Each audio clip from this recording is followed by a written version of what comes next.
I'll be live in just a moment, and I'm going to make sure that's all working properly over here.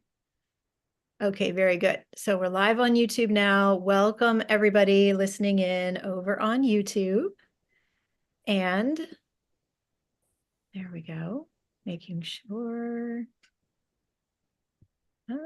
Sorry, one thing needs to be done here that's not letting me do. All good. Welcome to technology. Yes, it's really, the Mercury retrograde is going to start on Monday, Oh, we'll see. There we are. but it's like it's already started. So I really do need to pause this and it's not letting me, which is so weird. Okay. It's all good. Hopefully we could just do this. Yeah, It'll be fine. I know. I Improvisation for need to sure. be able to respond to the people on YouTube, and I Of course. can't if I close that window. Okay. Well, let's get started welcoming people and then I'll see if I can fix that. So, welcome, Julie Saltman. So glad to have you here. Welcome, Carrie in Colorado. Welcome, McKinley in California. Welcome, Marjolaine in the Netherlands. So glad to have you here. And welcome to those watching on YouTube as well, and everybody else who's on. Don't be shy. Put your name and location in the chat. We would love to know that you're here. Yes. So, Rebecca, I'm super excited to speak with you today, and I so admire all of your work and your bold initiatives in the world. So, thank you for all that you do. Well, I want to thank you for all that you do. And I really, really, I'm so grateful for this amazing summit and to be amongst such extraordinary other speakers. And I just feel so grateful. So thank you. Thank you so Oh, much. thank you, Rebecca. Yeah, it is a pleasure to have you here with us. So let me share a little bit more about you and your amazing work, Rebecca. Rebecca Saltman is a social entrepreneur, change agent, and disruptor who stands for the open-ended creation of a better world. As the founder of Disrupt for Good, she is a writer, visionary of change, and rabble rouser for good. I love that. Rebecca, Rebecca believes our big work is to co-create a future that is equally distributed and where women's voices are critical. Her purpose is to establish a world that is built on reciprocity, values, and leaving a legacy. In Value Flow Innovation, she, along with her partners, are exploring innovative technological solutions to create and measure impact, collaboration, and investment with a focus on social and environmental results. And you have an amazing project going on right now and that you're raising funds for to preserve this wilderness forest area in Portugal. So we will definitely talk about that. That Yeah, is super amazing. So, Rebecca, your topic for today is reciprocity, an ancient future love story. sure. So, to begin here, reciprocity, this is a word that we hear a lot these days. And I think it would be amazing to hear, what does this word really mean? What is the real depth of this important word? Thank you for asking the $100 million question, right? Yeah. So, first, I want to say that reciprocity isn't easy to say, and several friends that will remain nameless, won't mention any names, practice saying the word with me regularly. So, not only is it not easy to say, it's not clear what it really means, right? So, it's often misunderstood. And so, what I thought I would do is start by saying talking about what reciprocity isn't, so that we can sort of back into what it actually is. So, one of the things is reciprocity isn't barter or trade, and it's often confused with barter or trade. Barter and trade means monetary exchange. I give you an apple, you give me an orange. So they're of sort of equal value, right? Monetary value. Which then leads to the fact that it's reciprocity isn't always an equal exchange, an exact equal exchange, right? So it doesn't require to be identical or of equal value. So, for instance, someone might offer emotional support while another provides practical help. It's in the intention and the spirit of what's called mutuality that matters, right? Reciprocity isn't always immediate. What does that mean? Reciprocity doesn't happen instantaneously. Sometimes people reciprocate at a later time or or not immediately that is immediately apparent. So, somebody could do something for you or give you something, and then sometime later down the road, they do something or give you something, but it doesn't necessarily mean that there's that. And the what's super interesting is that the opposite of reciprocity is unhealthy competition. What does that mean? Well, where one side benefits at the expense of the other side. Okay. So here, do you mind if I sort of say what I think it is now? Okay. In order to talk about what reciprocity is, I'm going to briefly talk about that dangerous word, money. In our current world of capitalism, we have all been entrained to believe that the only currency that is valuable is money. What I see is that money is only one of many currencies because we don't value and often take other forms of currency for granted. Okay. So in the world I choose to live in, and Jocelyn probably could fill you in on some of that, is that there are many currencies that are valuable to me, especially things like time and attention. Okay, so think about it. These are the only two forms of currency that everyone on the planet has and everyone can give or receive. I'll say that one more time just so it's clear. Time and attention are the only things that everyone has and can give or receive. So not everybody on the planet has money, not everybody on the planet has land, but everybody has time and attention. So our conversation today is actually a form of valuable currency, a sharing and exchange of time, attention, experiences, which from my point of view are the building blocks of ancient laws of reciprocity. I'm curious, in our world where we're taught that money is our only form of currency, what would it take instead to live in a world where reciprocity is a currency? Reciprocity is the glue that keeps relationships together. Um, and uh, I don't know if you know Robin Wall Kimmerer, Jocelyn, but she's an Indigenous scientist and author. And I continue to read and read her work. And she wrote an essay called The Service Berry, which I highly, highly recommend. And where she describes at the very beginning, so I'm not giving anything away, she describes that she goes into her backyard and she talks about picking berries, what she calls service berries, and she's a botanist and a scientist and stuff like this. So she goes into her backyard, which is a pristine forest, and she goes and picks these berries. And she can't, and there are so many berries that she can't even imagine that all of the birds are eating so many. She can't figure out how they can even fly, right? Um, and what's super interesting is that there's still so many that she can take buckets full and then share those buckets full. And those berries are in reciprocity with the bushes, the sun, the rain, the birds, and of course us. This is just one simple little view that we are only one of the only beings on the planet that use money as the exchange and not other things. And so I'm curious to know, could we do that too? And so I spend a lot of time in this question. Um, so uh, I found this quote, and maybe it'll also sort of explain why this is, well, and the topic today too, from this guy named Parker J. Palmer. I hadn't heard this before a couple of weeks ago, so bless you.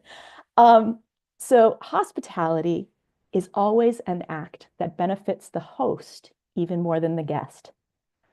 The concept of hospitality arose in ancient times when the reciprocity was easier to see. In nomadic cultures, the food and shelter one gave to a stranger yesterday is the food and shelter one hopes to receive from a stranger tomorrow. By offering hospitality, one participates in the endless reweaving of a social fabric on which all can depend. Thus, the gift of sustenance for the guest becomes the gift of hope for the host. Perhaps we can think of that about as reciprocity as an operating system like this, right? That is so, so beautiful. Um, That just expanded my worldview just right there. That I'm was so amazing. happy because it was beautiful for me, right? Yeah. So anyway, so that's the beginning of this conversation. Yeah, amazing. I love it. That concept of hospitality, it was interesting as you were sharing. I mean, all of that, and especially the quote at the end. I just had this sense of expansion around how we can be in relationship, how we can give and receive and exist together as like the more we give in to the collective, Yeah, the more everybody can receive from the yeah, collective. And it's like so much bigger than one exchange happening here and another exchange happening. It's like all of us giving to that and all of us receiving from it, like in this beautiful, continuous way. exactly right. And what you've been talking about on the summit, but I'll I can Well, brag about you later, right? so Rebecca, this is amazing. So, can you tell us then a little more about the title for your talk, Reciprocity and Ancient Future Love Story? What meaning does that have for you? So I'll brag about you again. Okay. Just give me a second. Okay. So on your first conversation on Tuesday, which I watched wrapped, although I sort of messed up on the Zoom, but that's a different issue All altogether. good. Um, so you were talking about the astrology of 2025 and 2026 and 2027, and the subtitle is A Landscape of Timeline Shifts and a New World Order Birthing. Now, why this is so important is because it really speaks to this conversation about reciprocity being an ancient future. I mean, you described how ancient texts from a wide multitude of ancient cultures talked about this time, right? And how there is a bridge between those ancient cultures and what we are here to birth now. Am I getting that right? Absolutely. Okay. Yeah. So why I believe this is an ancient future love story, I believe we have forgotten, okay? We've forgotten our imagination and our creativity. We've forgotten basic laws of nature, like what I do to you, I do to myself. We've forgotten our connection to nature and each other. We have truly forgotten these basics, therefore forgotten reciprocity, right? And we live in between the ancient and the future. So, and Jocelyn, I'm not sure if you have heard these things too, but I've heard wisdom teachers and keepers calling this time that we're living in, and hopefully, as Jocelyn discussed, a time we are moving out of, the time of the great forgetting. Have you've heard about this before, right? Yeah, yeah. So the great forgetting, sorry, my chair is all of a sudden getting excited with me. The great forgetting refers to the loss of ancestral knowledge when we transitioned to a civilized lifestyle.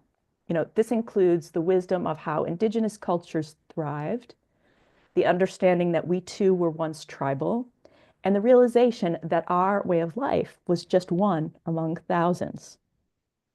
By the time that history was written, the hunter-gatherers past was forgotten, and it was assumed that humanity began with farming. Mhm. Pretty hilarious.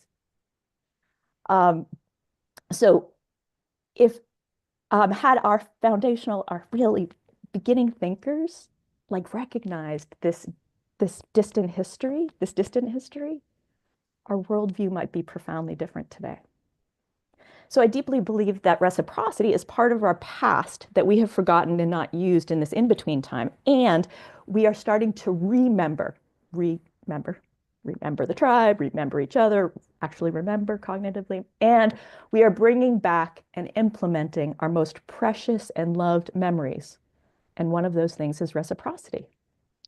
So I believe this is why both important historical and modern day teachers and shaman speak about reciprocity, and there really isn't any teaching and use of reciprocity in the middle. So two quotes. One is from Confucius, so we'll call him ancient, right? When a man is guided by the principles of reciprocity and consciousness, he is not far from the moral law. Whatever you don't wish for yourself, don't do unto others. So Confucius.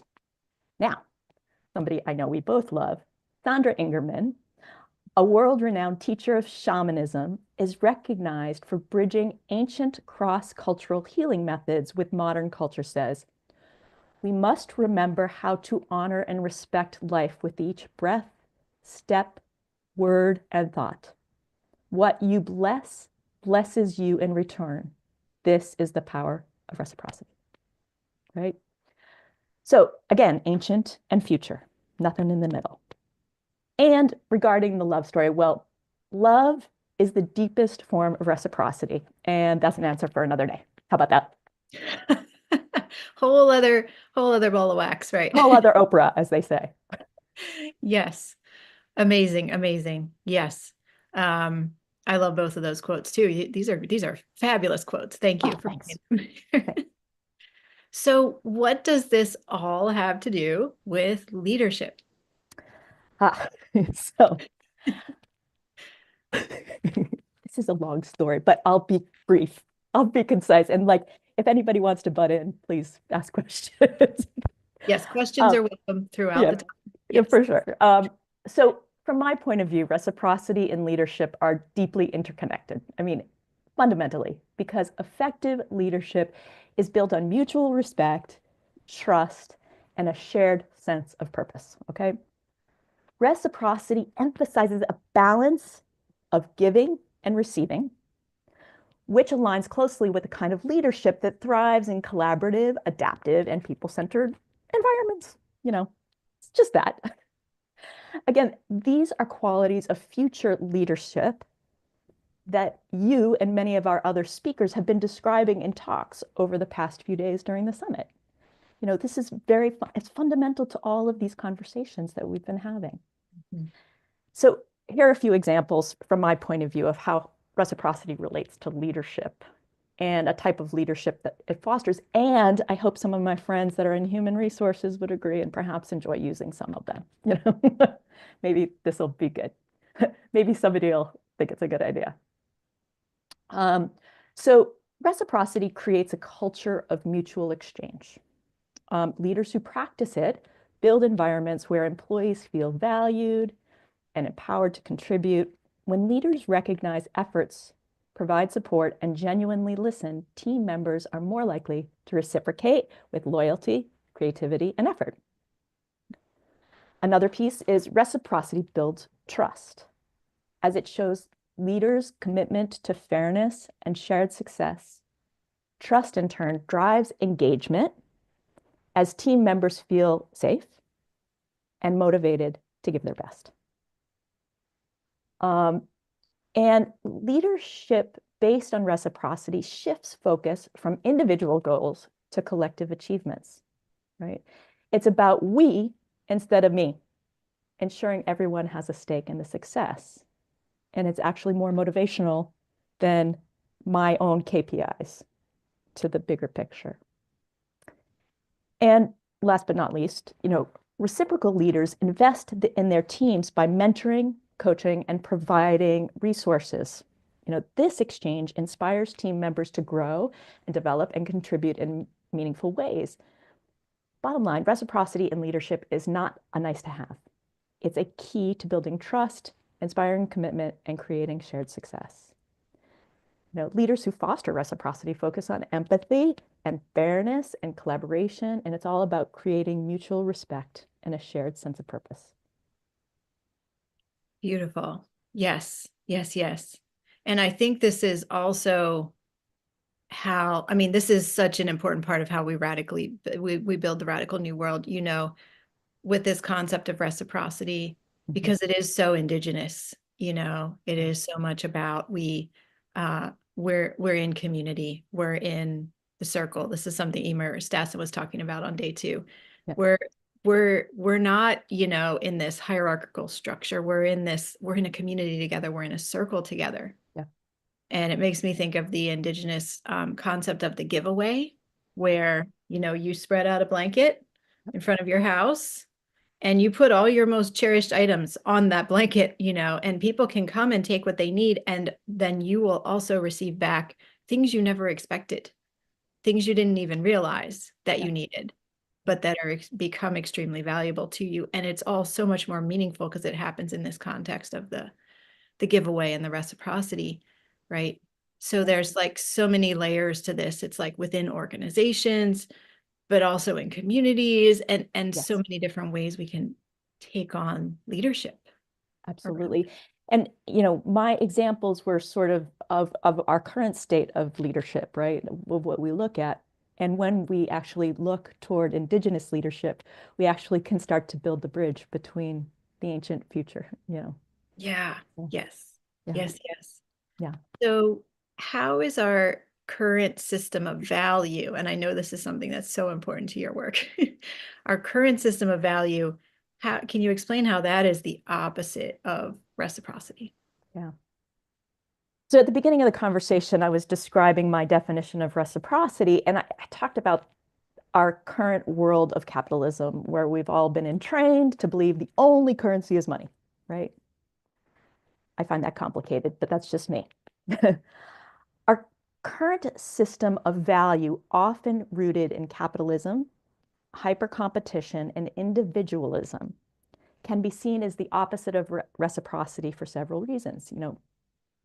These systems prioritize self-interest, accumulation, and transactional relationships over mutual benefit, shared growth, and fairness. So here's a crazy example. Okay, so Jocelyn, I wonder, do you know what one of the largest growth industries in the United States has been for many years? I would venture to say tech. It's really, really wrong. It's storage. Oh, aha. Wow. We are more interested in storing our stuff than housing our people. Mm, wow. You know, so I mean, that's just one, that's why it's the opposite, right? Yeah. Because we don't value these things. So let me give you a few examples, and so that we can also start to decouple these things, right? So reciprocity emphasizes give and take, where both parties benefit, whereas our current system of value often rewards take over give. Okay. So success is frequently measured by how much we can accumulate at the expense of others, aka storage. Another example would be corporations maximizing profits while minimizing wages or cutting corners for well-being, right? I hate being a bummer, but this is kind of our truth telling at the moment. So another piece is inequitable distribution of resources. Sorry. Uh, um, a system based on reciprocity ensures fairness, recognizing contributions, and distributing value equitably. Our current system often concentrates wealth and power in the hands of few, leaving the majority with disproportionate burdens and little return of their labor. So CEOs earning exponentially more than their workers despite shared contributions to organizational success, right? And again, I'm talking about really bottom line. I'm not talking about people that are probably on this call are not these people, but you know, um, then there's also this idea of short-term profit over long-term sustainability. Reciprocity considers the long-term well-being of all parties, including future generations. You know, currently, current systems prioritize immediate profits over sustainable practices. So, of course, environmental exploitation for economic gain, leaving communities and ecosystems to bear the cost. Therefore, why me and my company are working on things like leaving a legacy and sustainability.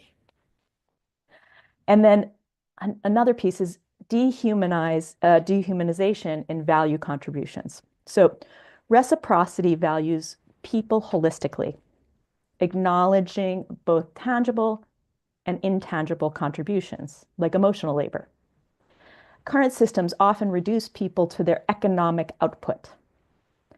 So, for example, current workers and caregivers roles, teachers, nurses, babysitters, and I always like love this idea of babysitters not being valued, but that's a different issue, being undervalued despite their vital contribution to society. And I was talking to my friend, I think she's on here, yesterday, and like, let's be clear, who could not and did not stop working during COVID? Nurses, teachers, babysitters, Mhm. they couldn't. They had to work, right? So, and then one last piece is that an overemphasis on quantifiable value. So reciprocity recognizes intangible value, trust, goodwill, relationships. Excuse me. Current systems prioritize what can be measured or monetized. So an example of that is volunteer work or caregivers often go unrecognized in economic systems because it isn't tied to monetary exchange. So we think about elder care, we think about babysitters, we think about all of these things that don't get valued in monetarily. And by the way, we're taking care of your elders or your children. I mean, let's be clear. And this is why also we have built our company, Value Flow Innovations. So Yes. So, so powerful to consider this. And um, yeah, well, tell us more about value flow. Tell us more about what you're doing. Tell us more about what is possible when we expand beyond this current model of yay, yay, yay. quote value. Yes. So I'm super proud to talk about leadership in relationship to the title of this conference. You know, next level leaders creating brightest possibilities for future of humanity. Woohoo! In the context, especially of my work in Value Flow Innovations. So anyway, we at Value Flow Innovations measure what matters. Okay, what does that mean? Especially in those areas where volunteer work, right, where we were just talking about volunteer work, caregiving, or by the way, a pristine forest often goes unrecognized in economic systems because it isn't tied to monetary exchange. Wow. Mm-hmm. Our mission at Value Flow Innovations, the nest of our experiments, is to develop, implement, and sustain concrete experiences that shift economic principles in alignment with life and human-centered values, especially in this case, reciprocity. So one of the projects that we're working on and fostering is called Janeiro, or as we call in English, January blossoms, because Janeiro in Portuguese means the first flowers of the year. So we have renamed it January blossoms. Um, it is an experiment in regeneration and its relationships. So what does that mean? We're inviting people, okay, get this, to be a part of a life-changing experiment. Together, we want to build a project like none other that will change how we relate to the land and each other. We're looking for people that want to donate to become co-owners of a 20-hectare pristine forest in the north of Portugal. Your donation brings you into a process of designing a truly regenerative project that will leave a legacy. Well, it'll create a green print and will leave a legacy instead of a blueprint, sorry. Yeah, I love it. That will leave a legacy for yourself and future generations. And back to the title of this talk, an ancient future love story. This is my love story, right? Like this, I'm like, we can preserve land for 1,000 years. Like we could do that. And so we, because we have become totally disconnected from the land and each other, we believe the time has come to create a whole new economy. And me and my partners at Value Flow have been studying value and valuing what matters most. And the land is one of those things that doesn't get valued. We developed January Blossoms as a living laboratory where we can all learn through action. So we're creating a collective that intends to protect this amazing forest and honor the work of a man that has been doing it for 30 years, that he planted this unique amazing forest in the middle of all this monoculture. And his name, of all things, is Senor Americo. And he spent 30 years acquiring small pieces of land that he has protected. And there was literally very little there before. Can I show some pictures? Oh, yeah, absolutely. Okay, so hold on. Let me see if I can get pictures. I had never thought about that, Rebecca, also that, we place a value, a monetary value on land that has been developed Yes. that for human use. Yep. It's so anthropocentric, Yeah, but we exactly. do not place a value on land that is still wild.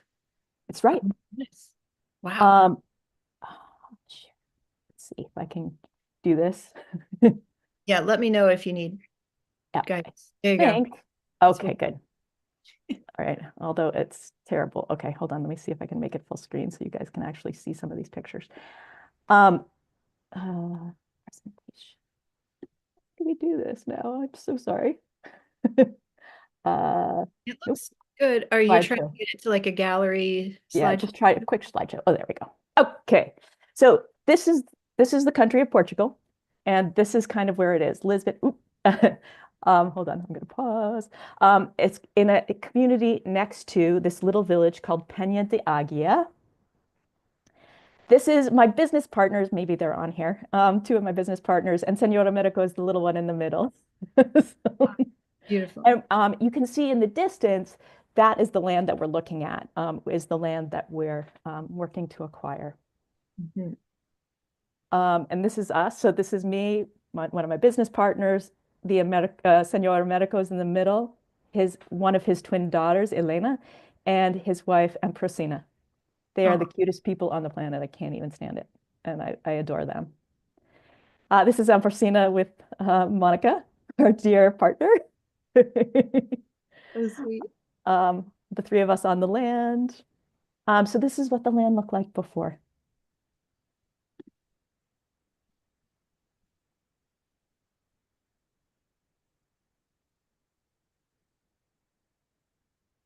This is what it looks like now. Amazing. Now, I don't know if you know this about me, Jocelyn, but I'm a total essential oil freak. And so the lavender, and this is lavender and the purple, and the white flowers are cistus. And they're both epic. And the rosemary on the land and all of these things. It's like a sensory overload that I can't even describe. It's so amazing. More. Oh, so beautiful. This is Senora Medico in front of the ruin that's on the land. And there's a ruin in the village as well, which I'll show you in a minute. This is also the ruin on the land. On the land. Can you imagine all of these trees where there was nothing before, right? Right. That's And how there's, nature works. She is regenerative she always. is, right? Like it's just everywhere. It's so amazing. And this is a view of the village, around the village. This is Mhm. one of our neighbors when we acquire the land. This is the ruin in the village. This is also the ruin in the village and the view of the little village. Monique walking around. And those are our pictures. So, uh, Wow. Thank you for taking us there. That was amazing. yeah, it's so super special. And yeah, it's worth. So, can I a quick Robin Wall Kimmerer quote that I adore Yeah. is that knowing that you love the earth changes you, activates you to defend and protect and celebrate. But when you feel that the earth loves you in return, that feeling transforms the relationship from a one-way street to a sacred bond, Amazing. That's right? so beautiful. Yes. So, so beautiful. So, Wow. um, yeah, And how much land is it that you're protecting? 20 hectares, which is 40 acres. So it's big.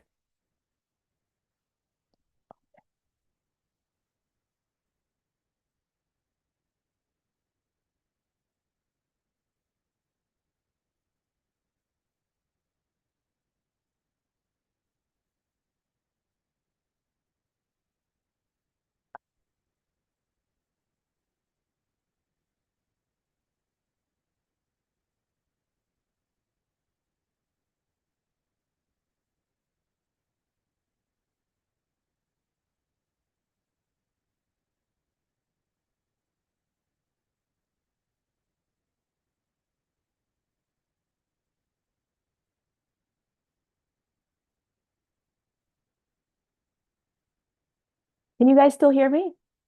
Ah, oh, that's wonderful, and I'm so sad. Okay, let me see if I can answer any questions. Um, Thank you, everybody, for putting all your questions. Please put some questions in here, and we'll try. Jocelyn, hopefully, we'll get back in here. Um,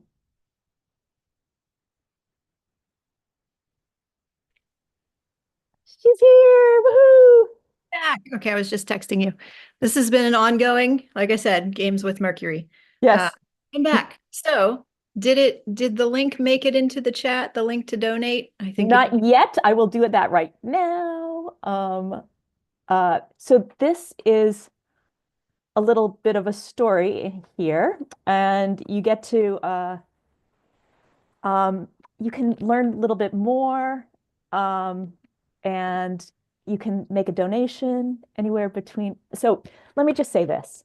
Imagine what would it take to give the gift of land and preserve a legacy for you and your family and future generations for the holidays? What would it take? So you too can own a piece of this land and co-own it with us. We'll probably have a couple of hundred owners that will become guardians of this land. And it's an amazing process that we're going to go through together. So we would love for you to consider that.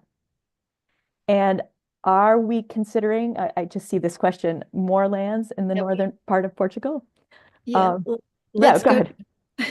Let's go to questions, Yeah, just to have that transition. yeah, Because I feel like, hold on one second. I feel like there was one more thing I was going to ask you. Let me just see. sure. Yes, we can get to that in a bit. So Okay. so Annabella is saying, Rebecca, are you interested in acquiring more lands in the north of Portugal? Well, the answer is Uh, we need to acquire this one first. So we need to raise 130,000 euro. We raised a little more than 10 so far. And what we'd love to do is raise it before January. So in January, we can actually have January blossoms. Uh, Yeah, that's what yes, we would love. amazing. Yeah, So yeah, we're really inviting everybody here. If you feel moved, if you'd like to contribute, if you'd like to be a part of this amazing project, check out that website, send in your donation in the amount that feels right for you. yep, This is just such a beautiful thing. And this is a piece of the bigger picture of what you're working on too. that's right. It is. This is one project, Yeah, and Rebecca has a lot of ideas and she is quite a visionary. So this is just going to help all of the other projects grow as well, as this gets put into place. it's true. Yeah, Genera is just one of our works. And again, we work on projects that measures what is generally unmeasured and unmeasurable. Um, so speaking of this, so what we're doing, for example, is that in central Portugal, like other rural places in the US and so forth, many of the young people have left because there's no economic staying power for them to be there. And so Portugal often gives governments, municipalities, and otherwise monies for tourism. But these small communities, tourism is not a thing. Like they're not going to be able to get tourism dollars for that sake. And so one of the projects that we are so gratefully working on is we've been brought into a massive project with 34 municipalities in central Portugal to go in and hear the stories of the elders that are there and start to measure what matters. We're able to actually find out what they need. And part of reciprocity is actually you have to know what you need in order to give and receive, right? So let me tell a quick story. At Value Flow, we have created something that I started many, many years ago, but we started what we call the Reciprocity Marketplace. And in the Reciprocity Marketplace, we are able to talk about what everybody needs. And generally speaking, we don't allow anybody to ask for money, you know. And so for the past couple of years, we've been working with 10 different land projects, of course, including our own, the one that I've just described. And one of this times, it was February of 2023, so it was just after pandemic was lightening up and things like this. And we were all on this call, and one of the project managers gets on the call, and he's freaking out. And what, what's going on? What's going on? He needs 10,000 euros, and he needs it now. Okay, so again, you don't ask for money. It's okay. So we said, okay, so what's going on? Well, there's 20 people here and there's no hot water. Our hot water heater went out. Okay. February, central Portugal, just post-pandemic, supply chains suck, plumbers getting to central Portugal. All of these are complicated. And so we first started asking questions. So can it be fixed? Can the hot water heater be fixed? And so the answer was, well, yes, and it's going to take a long time. So again, when I was talking about we've forgotten our creativity and all of these things, well, we've forgotten. We use money instead, right? We immediately go, I need 10,000 euro instead of saying, can it be fixed? So then the next question is, okay, it can be fixed, but not in a reasonable amount of time. The next piece was like, okay, so who do we know? Can we borrow one? Can we rent one? Can we get one for a discount? And we started having that conversation. So what was super great about that was that, uh, it was really creative. And we came up with a whole bunch of things. And then one of the other land project managers said, well, what kind of hot water heater do you need? And he said, well, I need an XYZ hot water heater. And the guy said, well, could you use an ABC hot water heater? And they talked about it. And in fact, he could. Well, I have an ABC hot water heater and you could have it. Wow. Now, here's the thing. If we had never asked the question, we would never have known that there was an ABC hot water heater 100 kilometers down the road, right? So that exchange was in reciprocity. And the fact that 10 grand wasn't extracted from the communities, instead it was shared. And then the shared wisdom and the shared food and the shared all of the things that has become shared because of this exchange of a hot water heater, we get to measure.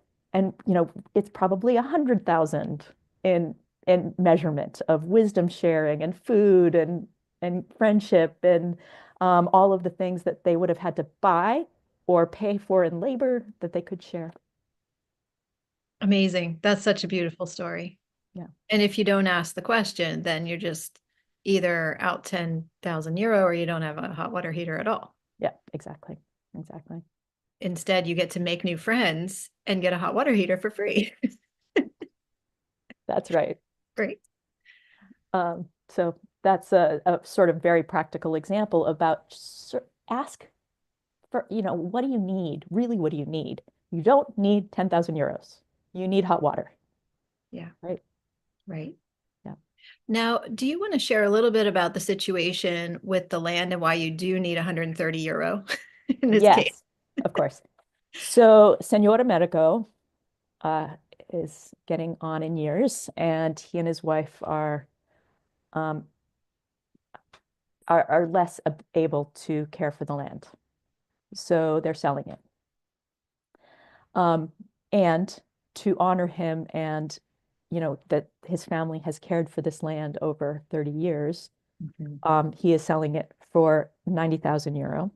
Plus there's taxes and fees and all of these things. So why are we buying it? Because we want to preserve Senor Americo's legacy and this pristine forest, where if it just goes to the open market and he has to sell it, I mean, he's already had offers for people to cut down all the forest and put up solar panels. It's not okay. You know, we we want to preserve his legacy and we want to make him whole. And we want to make sure he can come to the land anytime he wants with his family. You know, this is not preserving a forest is for all of us. It allows for us to breathe. Yeah, and for all of the plants and the animals and all the Right. beings that live Yes, there, and for the exactly. ecosystem that keeps whole. And Precisely. there's So so all much. of the regeneration. Yeah, right. And for those trees to get bigger and bigger. That's exactly right. Yeah. Exactly right. So here's a question from the chat. Heidi is asking, are people investing in the land as co-owners? Can you say a little bit about that? Yeah, that's true. So yes. So what the experiment is to go from co-owners, which we all start off with, um, and you can make a donation from 100 euros to 5,000 euros and anything in the middle. And this is a lifetime project, right? Like a lifelong opportunity, right? So I'll first say why the minimum is 100 and the maximum is 5,000 is because, first of all, we want to make it meaningful is the first piece. And we don't want somebody to come in and give us 50 and then they have more ownership or they believe they have more ownership than anybody else. So we're trying to keep it that everybody is sharing in this opportunity. And then, so that's the first piece. The second piece is that it's going to be moved um, into co-guardianship and governed on what's called a DAO, a decentralized human organization, which is part of blockchain and a whole other story. But that way, it's all equal and it's all open and it's transparent. So that's the next piece.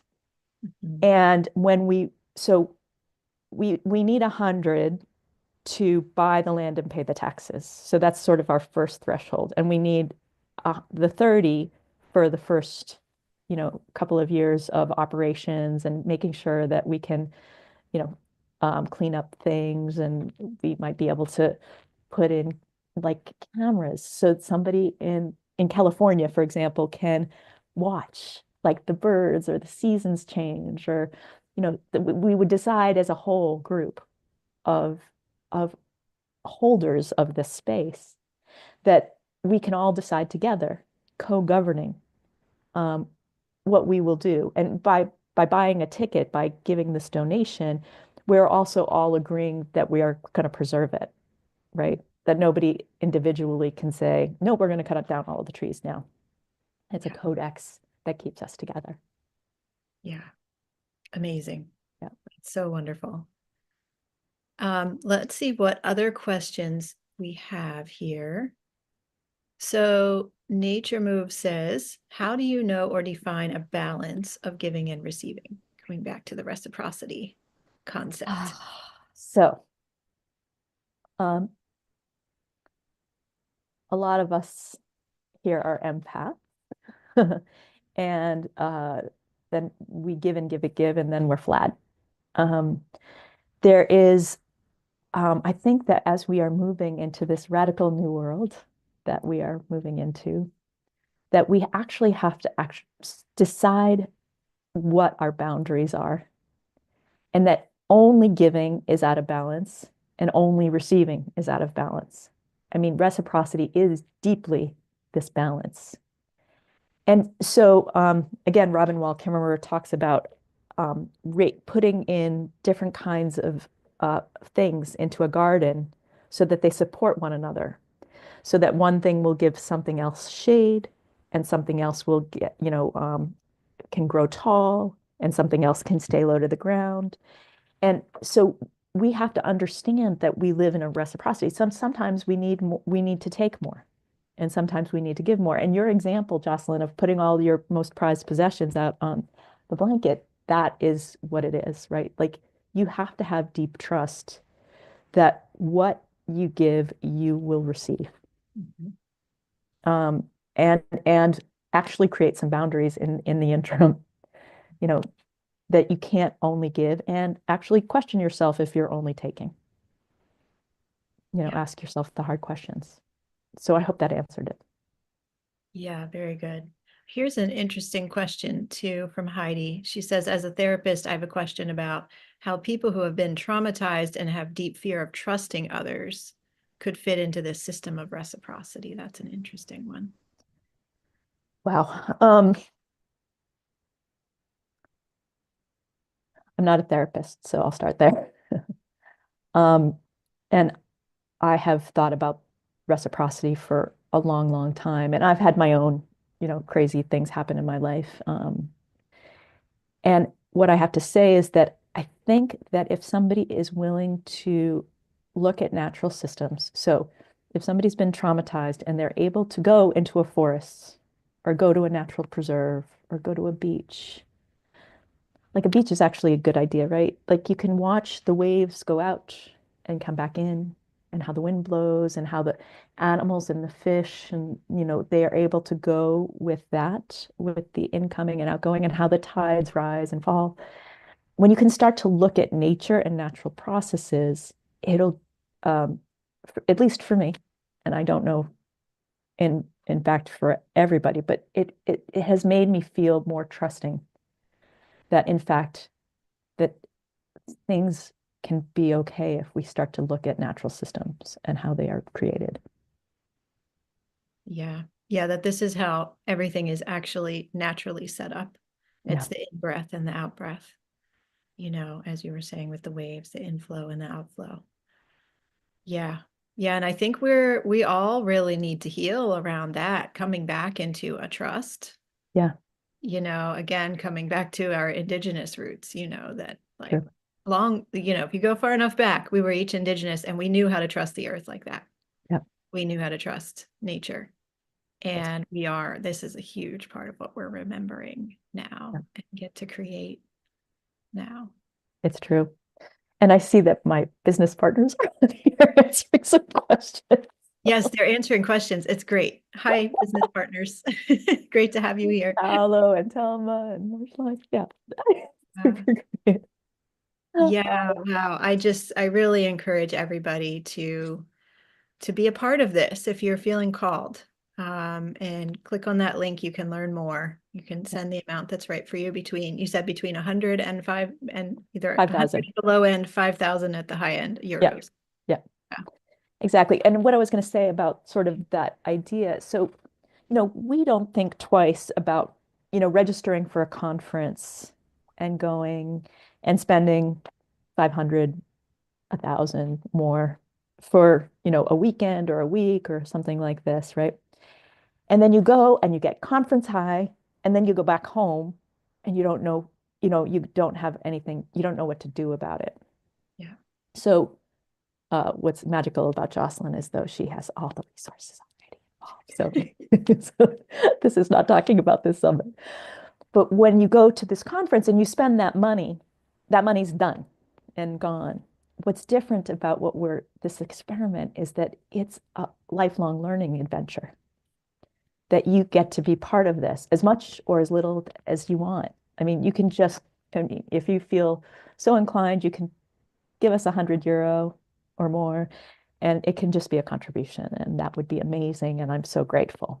What's also amazing and a possibility is that you can be a part of this legacy and participate in this and learn more about regeneration or learn about decentralized, autonomous organizations and things like this, right? Yes. Yeah, so beautiful. Yeah. And I love your idea of giving it as a holiday gift if, Yeah. people are looking for holiday gifts like this that are not, putting a bunch of stuff under the tree, but instead creating a better world. So this is an amazing way to do that too. It's super. And, I feel really excited because, hopefully I can give some to my family and so forth. So Yeah. hopefully they can engage and enjoy it as well. Um, Thank you, So Jocelyn. This has been amazing. yeah, it's been so fun to share and learn more about your incredible project and learn more about this concept of reciprocity as you're expressing it is really beautiful, amazing, profound. So thank you. Thank you. Do you have any words of wisdom maybe that you haven't said yet or what do you want people to take away from this conversation? Well, what I'd love is if people, and thinking in reciprocity terms, if you first ask, the question is, what do we need? And can we use our imagination again and actually think of like what we could do? If we were kids and we had to build a fort, we don't need 10,000 euros. Mm. Like what would kids do? How would we create our, our fort, our playground out of various um, pillows and sticks and stuff? What could we do if we actually imagined a world of reciprocity? And I would love for people to start thinking about that with me for the future leadership of our world for sure. Yeah, I love that. And I welcome everybody to put your thoughts in the chat. What could we create? Yeah, What comes up for you? Or what are you creating? Each yeah, person listening, I know many of you have your own projects going on too. yeah. So what There's a can, couple of other quick questions. May I look at oh those? yeah, yeah, Yeah. absolutely. So there's somebody that was asking about being a co-owner. Um, can one live on the land? And are there any structures on the land? So there is a ruin on the land and there's a ruin in the village. And what will happen as part of this experiment and co-ownership to co-guardianship of the land is that those decisions will be made cumulatively. Right now, there's not a place to live on the land, but you could we could put, platforms and tents and stuff like that as part of that. But and what will happen is that that will be mutually decided upon amongst all the co-guardians that are participating, because we're moving to guardianship, you know, um, not ownership. So that's one thing. Um, and are there concepts of projects that you plan to create on the land? And of course, the idea is that all of the co-guardians get to get to decide. Are we going to have, can we have gatherings on the land? Can we have camping on the land? Are we going to have living on the land? Are we going to garden on the land? All of these things. It's a pristine forest. So what can we do? Like, it's amazing lavender and cistus. Maybe we want to make essential oils, or maybe we want to use the flowers in a way that's regenerative, right? So things like that. Beautiful. Anybody have any other questions? I'm looking on On YouTube as Zoom. well. We have America, Artist of the Quantic Planetary Renaissance. I just love saying your full name there. Saying, are you open to collaboration with others doing something similar? The answer is yes. And we are on our own crowdfunding platform. We're doing two other land projects right now. And we're in the first alpha stage, and then we will start onboarding other projects in the near future. So we look forward to talking to people that might have other projects that want to raise money, that we can help them on our crowdfunding platform and so forth. And Uh, what's the best way for people to get in touch with you all then, if they're so they're on the January on the site. You can go there, and also I'll put my email in the in the chat. Um, uh, if and you want to feel speak it, if you want to okay. speak it rather Let me than putting do it that. in, Yes, Rebecca.saltman@gmail.com. REBECCA.SALTMAN@gmail. okay, wonderful. So And that one more question from Heidi. What is the difference between making a donation and becoming a co-guardian? you are a co-guardian if you've made a donation. Ah, very simple. It starts off as co-ownership and it becomes co-guardianship once we acquire the land.